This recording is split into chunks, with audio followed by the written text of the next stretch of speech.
একজন অ্যাভয়েডেন্ট অ্যাটাচমেন্টের মানুষ একটা রিলেশনশিপে গেলে করবেন। উনি আল্টিমেটলি ঘোস্টিং করবেন কিছুদিন। তারপরে আপনি যদি তার পার্টনার হন, আপনি যদি কমপ্লিটলি ওনার জীবন থেকে হঠাৎ করে অ্যাবসেন্ট হয়ে যান বা হারিয়ে যান, আপনি কোথাও নেই। আপনি আর ওনাকে ফোনও করছেন না, কোনো কথাও বলছেন না। আমরা আমরা সাধারণত কি করি? আমি যাকে ভালোবাসি সে যদি হঠাৎ করে নাই হয়ে যায়, আমরা তো তাকে পাগলের মতো খুঁজতে থাকি।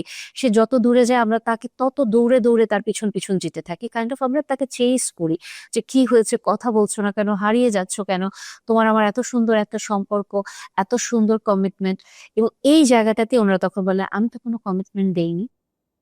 হ্যাঁ, আমরা অনেক সুন্দর সময় কাটিয়েছি। ঠিক আছে, কিন্তু আমার নিজের জন্য এখন সময় দরকার। আমি তো কোনো কমিটমেন্ট এ যাব না।"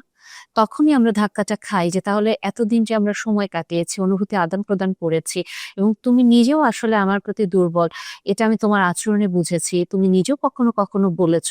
তাহলে এখন কেন এটা অস্বীকার করছো? এবং এই জায়গাটাতে সে সম্পূর্ণরূপে তখন দূরে সরে যেতে থাকেন।